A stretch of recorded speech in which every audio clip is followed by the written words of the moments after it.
Good morning, welcome to online class 8। Topic है चतुर्भुज और उसके प्रकार, क्वाड्रिलेटरल एंड इट्स टाइप। जैसे प्यारे बच्चों, आपके स्क्रीन पे यहाँ पे कुछ फिगर या कुछ चतुर्भुज के आकार वाले कुछ आकृतियाँ इस प्रकार से बने हुए हैं।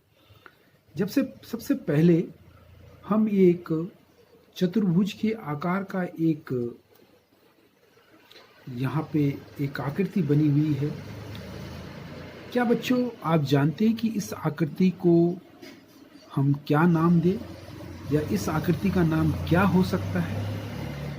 ऐसे चतुर्भुज जिसके आमने सामने की भुजाएं समानांतर है। भुजा ए बी और सी डी भुजाएं समानांतर है, मगर ये बराबर नहीं है। जो आमने सामने की भुजा समानांतर है, बराबर नहीं है, तो इसके मतलब ए डी और बी सी ये दो भुजाएं बराबर नहीं हो सकते हैं। तो इस प्रकार के चतुर्भुज को हम समलंब कहते हैं।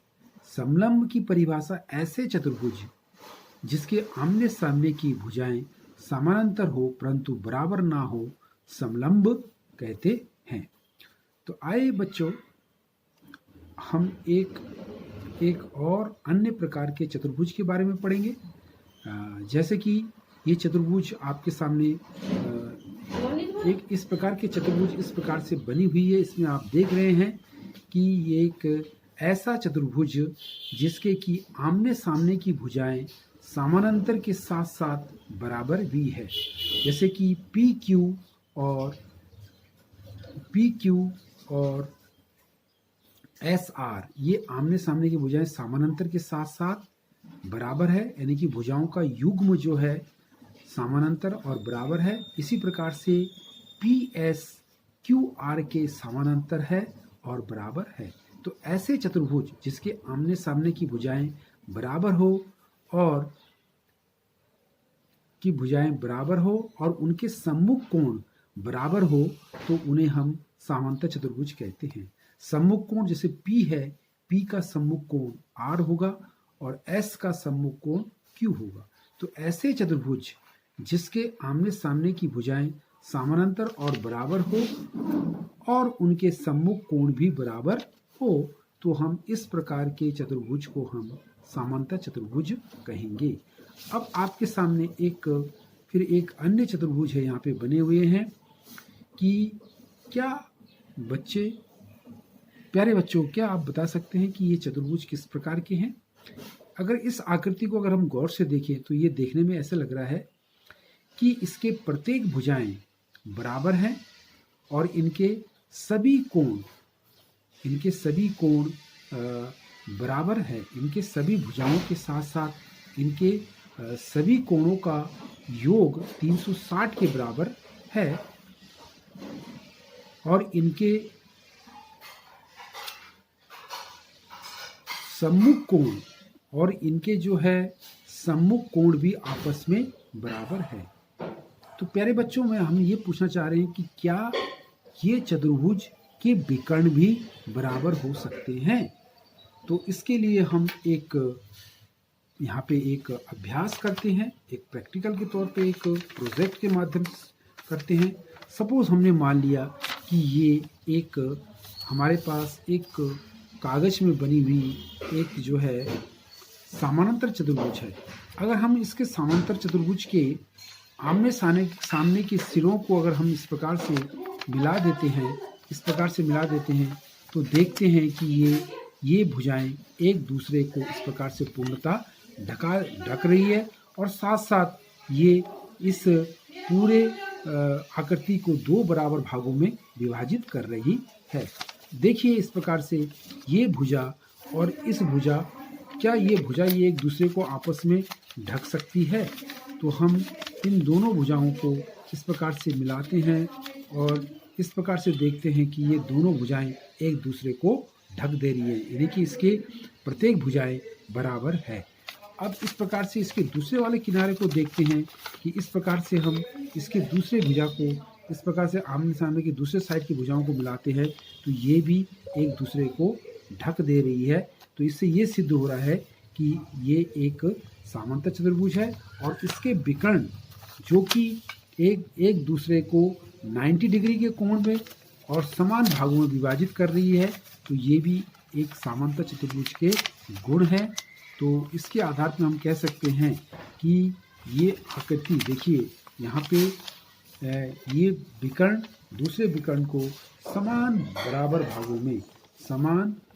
भागों में बांट रही है और जो है साथ साथ 90 अंश का कोण भी बना रही है। तो इससे ये सिद्ध कर सकते हैं, इससे ये पता लगता है, इसके आधार पे हम समचतुर्भुज की परिभाषा इस प्रकार से बना सकते हैं कि ऐसे चतुर्भुज जिसकी चारों भुजाएं समान हो, आमने सामने की भुजाएं समांतर के साथ साथ बराबर भी है और सम्मुख कोण भी बराबर हो, साथ ही दोनों विकर्ण एक दूसरे को समान कोणों में या समान भागों में विभाजित करती हो, तो हम ऐसे चतुर्भुज को समचतुर्भुज कहेंगे। अब आपके सामने ये आकृति दी हुई है, इस आकृति से आप भली भांति परिचित होंगे। इस आकृति को सभी बच्चे आसानी से पहचान सकते हैं। ये ऐसी आकृति हैं ये देख रहे हैं जिसकी आमने सामने की भुजाएं बराबर है। ये भी भुजा CD के बराबर है और AD भुजा BC के बराबर है। आमने सामने की भुजा बराबर है और इसके प्रत्येक कोण 90 अंश के है। क्या बच्चे हम बता सकते हैं कि इनके विकर्ण आपस में बराबर होंगे और साथ ये दोनों विकर्ण एक दूसरे के 90 डिग्री के कोण को विभाजित करते हैं। आइए इसके लिए हम एक प्रोजेक्ट करते हैं। जैसे कि हमने एक आयताकार कागज लिया, यहाँ पे एक आयताकार कागज हमने जो है यहाँ पे जो है एक आयताकार कागज लेते हैं, जैसे आपके इसमें दिखाई जा रहा है। ये एक आयताकार कागज है और इस आयताकार कागज के हम देख रहे हैं कि आमने सामने की भुजाएं ये भुजा इस भुजा के और ये भुजा इसके सामने की इस भुजा के बराबर है और समानांतर भी है और इसके प्रत्येक कोना यानी कि ये 90 अंश का कोण बन रहा है, ये कोना भी 90 अंश का बन रहा है, ये कोना 90 अंश का। तो क्या हम इस प्रोजेक्ट के माध्यम से ये बता सकते हैं कि क्या ये विकर्ण एक दूसरे को बराबर भागों में और साथ साथ 90 डिग्री के कोण में बांट सकते हैं? तो आइए इनके दोनों कोनों को इस प्रकार से हम मिलाते हैं। मिला के हमें ये देख रहे हैं कि ये कोने जो है एक कोना दूसरे कोने पे तो मिल तो जा रहे हैं, परंतु ये 90 डिग्री के कोण पे विभाजित नहीं होंगे।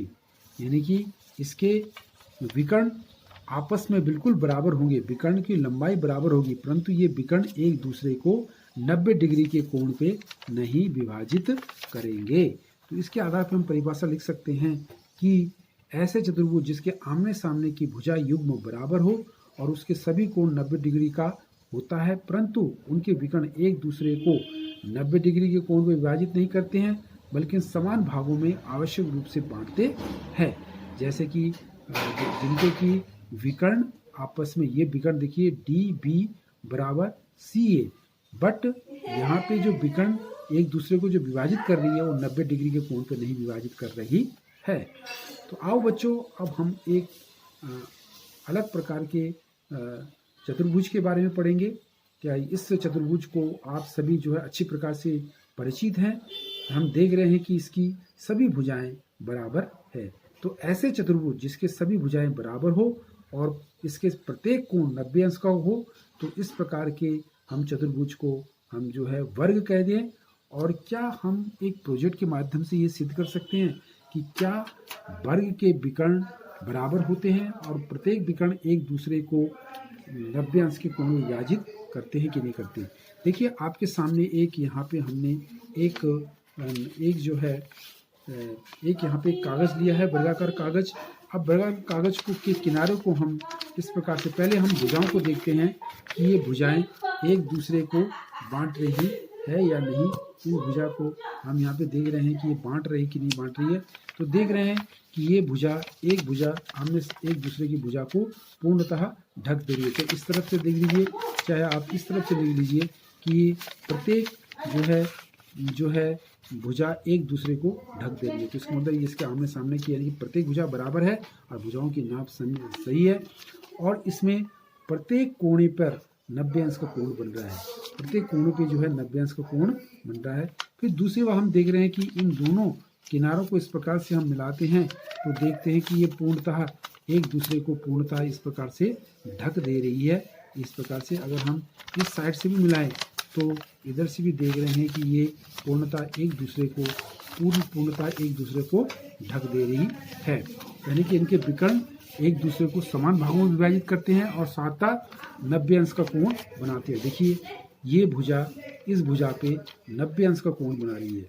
इसी प्रकार इधर देख लीजिए, इस विकर्ण पे ये वाला विकर्ण जो कि इस पे 90 अंश का कोण बना रही है, साथ से इसको समान भागों में विभाजित कर रही है। तो हम इस प्रकार से हम वर्ग की परिभाषा इस प्रकार से बना सकते हैं कि ऐसे चतुर्भुज जिसके चारों भुजाएं बराबर हो तथा प्रत्येक कोण 90 अंश का होता है और प्रत्येक विकर्ण एक दूसरे को समान भागों में और 90 कोण पे विभाजित करता है तथा वर्ग में चतुर्भुज के सभी कोण विद्यमान होते हैं। तो ये इसके बाद हम अगले चतुर्भुज की तरफ चलते हैं। इस चतुर्भुज को आप बड़े ढंग से देख रहे हैं और इस चतुर्भुज को आप अच्छी प्रकार से परिचित हैं। ये चतुर्भुज जो कि इसके जो है आमने सामने की भुजाएं बराबर नहीं होती, बल्कि इसके जो आसान भुजा, यानी कि ये भुजा इस भुजा, इसको आसान भुजा कहते हैं। जो भुजा एक दूसरे के ऊपर एक दूसरे के भिन्न दिशाओं से बनती हैं, जैसे ये भुजा और इस भुजा। इसका नाम हम लिख देते हैं, जैसे ए बी भुजा पिल, दूसरी भुजा जो है इसके जो है प्रतिकूल है बी सी डी पे प्रतिकूल भुजा है ए डी, यानी कि ये भुजा इस भुजा के बराबर है, ये भुजा इस भुजा के बराबर है। कहने के मतलब है ऐसा चतुर्भुज जिसके कि आमने सामने नहीं, एक दूसरे के आसान भुजाएं जब समान होती है तो वो हम ऐसे चतुर्भुज को जो है पतंग कहते हैं। और साथ साथ हम इसमें ये भी देख रहे हैं कि इसके जो विकर्ण हैं ये एक दूसरे को बराबर भागों में तो बांटते नहीं हैं, बट 90 डिग्री के कोण में आवश्यक रूप से बांटते हैं। जैसे एक एग्जाम्पल हम यहाँ पे लिख लेते हैं, एक छोटा सा। इस प्रकार से आपके सामने एक पतंग दिखाई दे रहा है। पतंग का ये हिस्सा, ये भुजा जो है इस भुजा के बराबर है और ये भुजा इस भुजा के बराबर है। हम इसको इस तरह से घुमा दें तो इस भुजा पे ये भुजा आसान भुजा है, इस भुजा पे ये भुजा आसान भुजा बने। तो ये इस प्रकार से पतंग है। हम देख रहे हैं कि पतंग जो है हम जब इस प्रकार से मोड़ते हैं तो ये एक दूसरे को पूर्णतः नहीं ढक रही है, नहीं बांट रही है। तो इसके मतलब इसके जो विकर्ण है ये जो है पूर्णतः एक दूसरे को बराबर भागों में नहीं बांटती है, 90 डिग्री के कोण में आवश्यक रूप से बांटती है, परंतु ये एक दूसरे को बराबर भागों में नहीं बांटती है। इससे प्यारे बच्चों ये दिखाई दे रहा है, देखिए हमने इसको बराबर बांटने की कोशिश की। देखिए ये विकर्ण जो है बराबर नहीं बांट रही है, ये बल्कि जो है 90 डिग्री के कोण में जरूर विभाजित कर रही है, परंतु ये जो है 90 डिग्री के कोण में विभाजित करते हुए उनके विकर्णों की लंबाई समान नहीं है। तो इस प्रकार से हमने चतुर्भुज के विभिन्न प्रकार के बारे में अध्ययन किया है। प्यारे बच्चों, अब एक प्रश्न आपके सामने रखा जाता है। आपने इसको पढ़ने के पश्चात आपने ध्यान दिया होगा कि आयत और समांतर चतुर्भुज को समान या बराबर किया जा सकता है। आयत और समांतर चतुर्भुज को समान या बराबर किया जा सकता है। देखिए, जैसे एक हम मान लेते हैं ये एक जो है वर्ग है, और दूसरी बात इसे हम मान लेते हैं एक जो है समांतर चतुर्भुज। ये जो है आयत के साथ साथ एक समांतर चतुर्भुज इस प्रकार से है। जब इसको हम 90 डिग्री के कोण पे परिवर्तित करेंगे तो समांतर चतुर्भुज और आयत दोनों में समानता तभी आ सकती है कि जब इनके कोण 90 डिग्री के हो।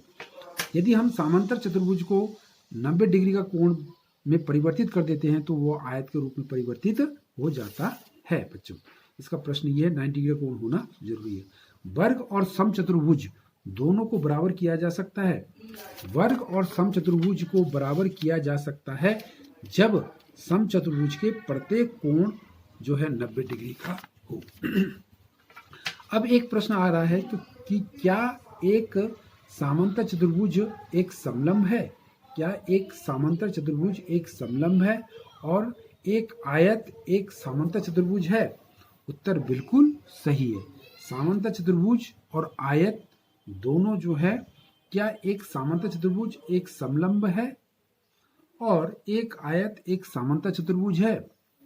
तो समांतर चतुर्भुज एक समलंब है।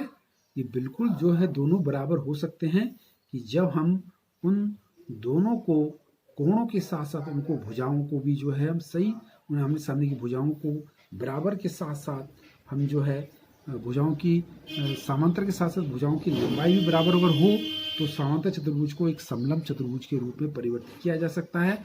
और साथ ही एक आयत एक समांतर चतुर्भुज को आयत में हम तभी परिवर्तित कर सकते हैं कि जब हम जो है समांतर चतुर्भुज के प्रत्येक कोण को 90 डिग्री में परिवर्तित कर सके।